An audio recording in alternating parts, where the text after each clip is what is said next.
As off-road worthy and versatile crossovers gain traction in the US, consumers are now being met with a variety of options in this growing segment.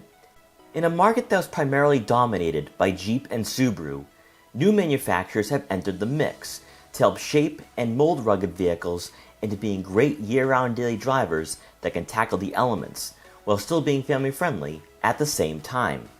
This year has ushered in the arrival of the all-new Mazda CX-50, a crossover that's attempting to blur the lines by incorporating a sense of refinement and entry-level luxury to go along with its muscular appearance.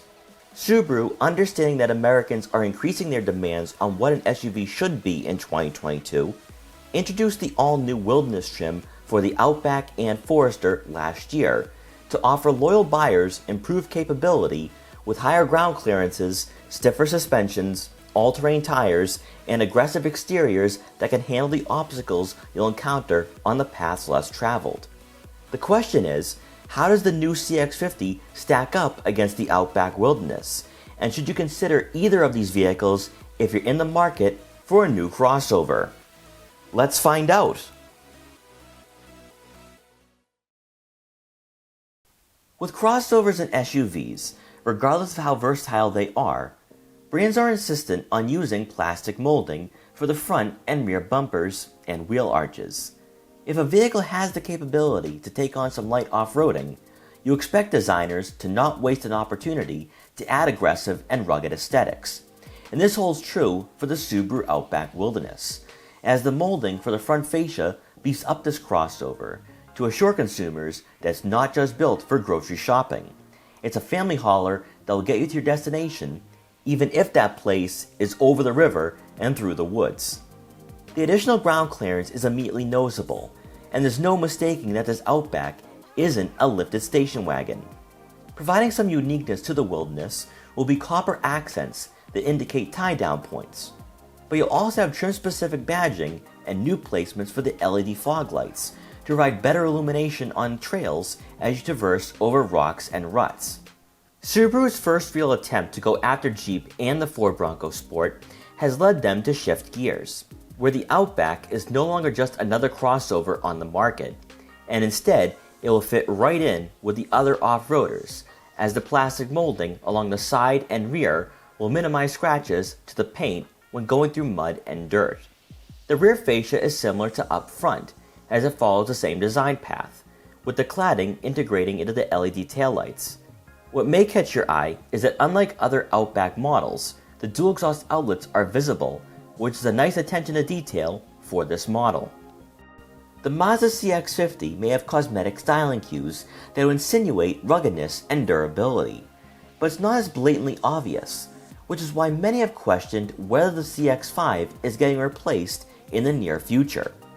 When taking a more meaningful glance at the road presence, this crossover has an upscale and sporty demeanor, as the blacked-out grille, side air intakes, LED headlight design, and lack of chrome accents makes the CX-50 look striking. Sure, there's plastic cladding for the bottom portion of the bumpers and wheel arches. However, uncharacteristic for a Mazda, there's nothing minimalistic about the exterior design, and even the rear fascia will draw stares thanks to the symmetrical styling to up front. The Meridian Edition will add similar rugged aesthetics that we see on the Outback Wilderness, but between both vehicles, the CX-50 is better built for on-pavement driving, and that's reflected by the driving experience.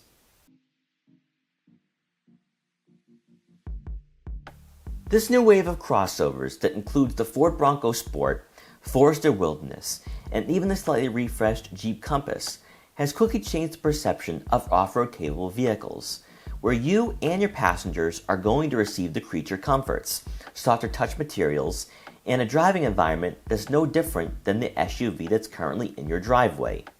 Subaru and Mazda have emphasized interior quality for the last decade, more so than any other brand in this price range. And while in the past we'd never consider either manufacturer to be entry-level luxury, the CX-50 and Outback are possibly setting the bar high for future challengers. For the Mazda CX-50, you're going to have a handful of trims to choose from, whereas the Outback Wilderness will come well equipped with an optional package that includes a power moonroof and reverse automatic braking. The model we had featured earlier this year was a Turbo Premium Plus, which will cost a few grand more than the Wilderness. However, much of what you see is available in other turbo models as well. When stepping inside, you're greeted by leather trimmed seats, which are actually quite firm, but do provide a decent amount of support. Unlike its sibling, the CX-5, the interior layout doesn't incorporate the same level of detail, as soft touch materials aren't as abundant, most notably for the dashboard and center console.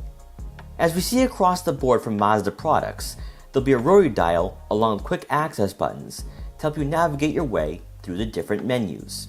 But with the CX-50, when using Apple CarPlay and Android Auto, this head unit functions as a touchscreen, which consumers have been demanding for quite some time. A highlight for this crossover is the standard panoramic moonroof to bring in a good amount of light to the cabin, while also making the interior seem a bit bigger than in reality. Surprisingly, when taking a look at the Outback Wilderness, there's only a few minor differences to differentiate this trim from other models, starting off with the water-resistant fabric seats, which we'd argue is the most comfortable upholstery Subaru offers for their vehicles, as the seating is soft yet supportive. A lot of your attention will center around the 11.6-inch touchscreen that dominates the dashboard layout.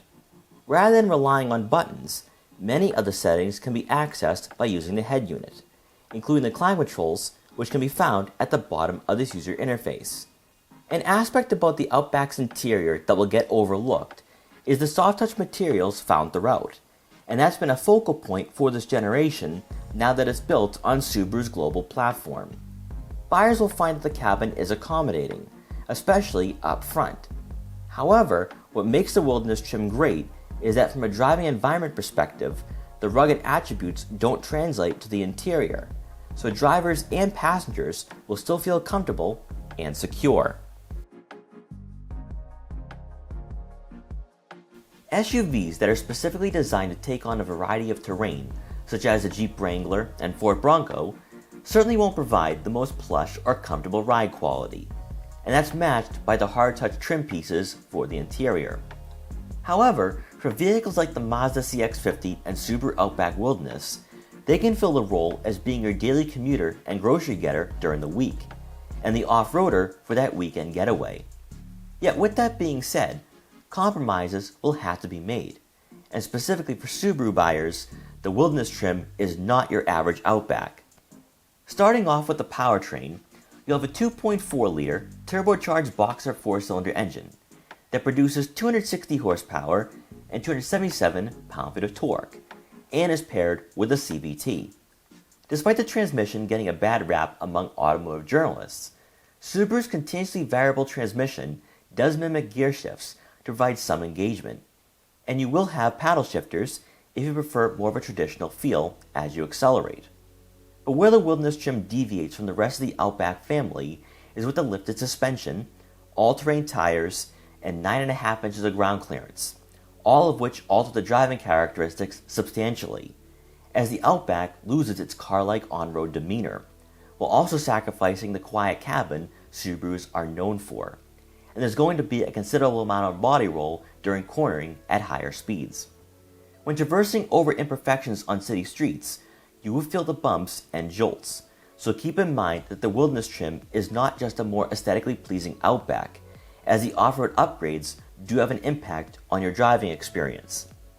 The CX-50, on the other hand, is powered by a 2.5-liter turbocharged 4-cylinder engine that produces 256 horsepower and 320 pound-feet of torque on premium fuel, and is paired with a 6-speed automatic transmission.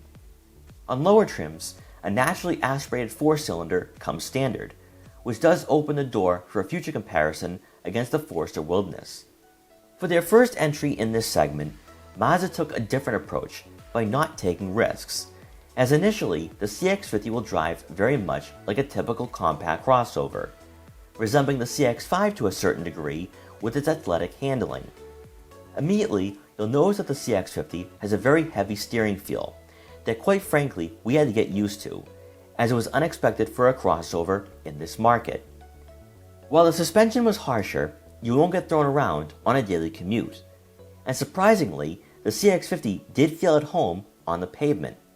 But best of all, Mazda's newest SUV, when it pertains to the on-road performance, is a very competent and compliant vehicle that we believe drives better than the Ford Bronco Sport and Outback Wilderness, because it's not solely focused on being rugged, and instead, Mazda's insistence on going upscale has given the CX-50 a driving experience that just might entice new consumers looking for an adventure vehicle that can also be accommodating for families on road trips. These two new arrivals in this growing segment represent a shift in consumer buying behavior, as Americans aren't just looking for practicality anymore. They want versatility and to have adventures with friends and family. The question is whether the Outback Wilderness or Mazda CX-50 is a good fit, and if they're worth considering over rivals. Having featured the CX-50 numerous times this year, the verdict isn't so clear for this crossover, as it's difficult to envision buyers going off-road with this vehicle, and it's mostly due in part to how the CX-50 performs. The suspension is competent and rigid to encourage drivers to take on the elements, but at the same time, it's hard to shake the notion that it's a replacement for the CX-5, despite lacking the luxury-like interior. We believe that Mazda could have turned the dial up a notch for a crossover that's being marketed as versatile and capable, as it does a better job at being sporty and fun rather than being a true Ford Bronco Sport rival. If you're an avid adventurer, we believe the Subaru Outback Wilderness will meet your expectations and demands, even if the on-road driving dynamics aren't as refined as other models. The nicer interior quality and softer seats makes the Outback a better road trip vehicle, and with the 9.5 inches of ground clearance, you'll have no issues going through deep snow and mud. Ultimately, it boils down to what you're prioritizing in your next crossover. The CX-50 is very enjoyable to drive, and the road presence garners admiration. But if you're looking for a workhorse, the Outback might be the better option.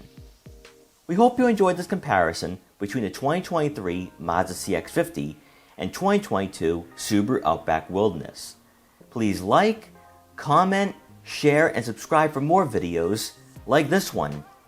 And if you're interested in buying a compact crossover, make sure to check out our full reviews and quick buyer's guides to help you find your next vehicle. And thanks for watching.